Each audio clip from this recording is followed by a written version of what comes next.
settled when the bus company finally gave in and said, we're going to let them sit wherever they want, because the bus line had lost so much money.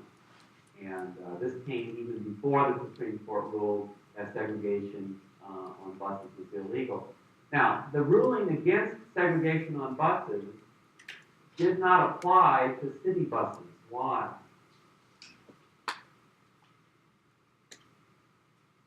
Why can the federal government, in this case, the federal government, was it the Interstate Commerce Commission? The Interstate Commerce Commission regulates trade Across the state lines, right? across state lines. So initially, it only affected buses that went across state lines, and then later they found other ways, and there are always ways, other ways to get at those buses in the city. They could say things like, well, the bus was manufactured outside of the state, brought into the state, therefore it can be controlled by interstate commerce, or they use gasoline that's made outside of the state or refined outside of the state, and therefore that gasoline is made outside of the state and it falls under our jurisdiction. We found ways of doing it. 1957, as we move forward here a little bit, 1957 was the Little Rock, Arkansas school situation. What was that situation in Little Rock? The first integration of a high school. Central High School was going to be integrated to a very small degree, by the way. Only 9 students were going to, black students were going to be sent to an all-white school. That was the first step in integration in Little Rock. They had a plan, it was a multi-year plan to integrate their school. And it was going to start with these 9 students. Didn't President Truman intervene? Yeah, the governor refused. He said, we will not allow this in Arkansas. He refused to such an extent that in the next year, he even did what? 1958. The Little Rock schools. He closed them down, right? He closed them down. And of course, that was, he was found in some camps and so forth and so forth. But Eisenhower was in a difficult situation because Eisenhower really didn't believe that you could force people to accept integration. But on the other hand, the courts had said they had to integrate, and that was the law, and he was the president. And it's the president's job to do what? To enforce the law. So he really felt kind of in the middle.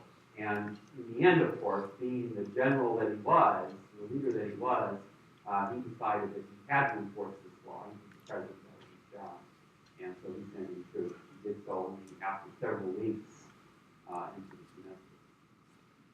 Civil rights movement, of course, we think of Dr. Martin Luther King. There are really 2 parts to the civil rights movement. There's this nonviolent sort of revolution that's going on. And then there's also the more violent side, which we saw in the film last week, and which we'll talk about later. Dr. Martin Luther King and James Lawson are 2 names that are at the top of the list when you are talking about the nonviolent revolution. Everyone knows, I guess, who Dr. Martin Luther King is, but who was James Lawson? What was his background?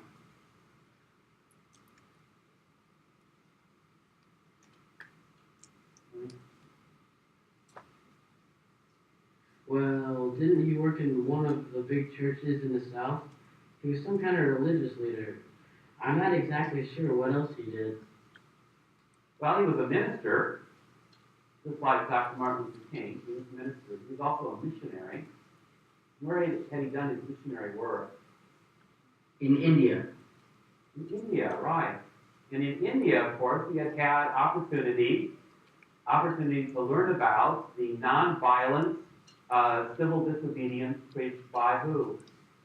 Okay, by Mahatma Gandhi. And Gandhi, of course, you know the story about Gandhi. Gandhi was an Indian who lived in South Africa under apartheid and developed these ideas of civil disobedience, of nonviolent revolution, and then took those ideas with him from South Africa to India and really led the struggle against the British for independence of India. And so James Lawson takes those ideas and reads about back home, the bus boycott and some of the marches and so forth that were going on. He decides to bring that nonviolent civil disobedience message back to his country to help in the civil rights struggle. So he comes back and becomes one of the leaders in this movement. And by nonviolent revolution, we mean things like the marches, the speeches, the sit-ins, the freedom rides, the boycotts, and so on. What were the freedom riders? Who were the freedom?